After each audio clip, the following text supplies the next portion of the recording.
So you want to get past more gatekeepers, huh?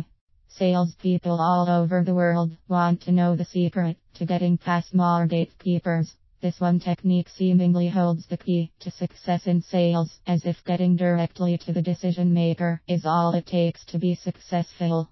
Whilst this may be a little optimistic, improving your effectiveness with gatekeepers will enable you to speak with more decision makers, and this can never be a bad thing in sales. But how do you get past gatekeepers? First, put yourself in their position. Did you know that the average gatekeeper takes over 300 calls per day? How many of those do you think are from salespeople like you? As a result, their natural tendency is to say no. They are conditioned to get you off the phone as quickly as possible without offending. And sometimes the second condition is optional, as I am sure you already know. However, there are certain techniques that definitely work when looking to get around gatekeepers and speak to the decision maker. These may seem simple, but these were the responses from a survey I conducted with one group of frustrated salespeople. How many of these do you forget to use? Ask their name. A person's name is so important to them, but we often treat gatekeepers as if they are insignificant, only wanting to speak to Mr. Smith in development to tell him the great things our widget does versus the competition, instead of being rude and ignoring the person on the other end of the phone. Get their name and use it. Be polite, make a note of their name in your CRM or however you track your sales, and be prepared to use it next time you call. You will stand out from the other people who are trying to bash their way through. Make someone smile. I'm not suggesting you use your best joke as soon as the gatekeeper picks up the phone, but find a way to brighten someone's day. Likability is a key element of influence, and making someone smile will instantly get them on your side.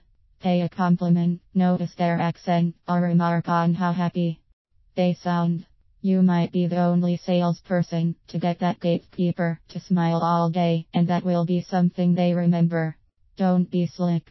If you are too perfect, you might sound a little too slick, and humans have an inherent distrust of something that seems a little too good to be true.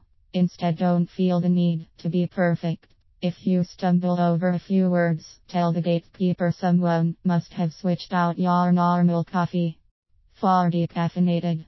People like dealing with people, so be personable. And if you make a little mistake, just roll with it. Listen. There will often be things going on in the background of your call that can help you build rapport with a gatekeeper. Do they have the same radio station playing in the background as you? Is their hold music the same as your doorbell? Is there something interesting happening that you can remark on? Don't feel that the start of your call is always about you speaking as fast as possible. If there is something interesting going on, use it to break the ice. Ask for help. Instead of trying to command and control everything, why not hand over control of the call to the other person?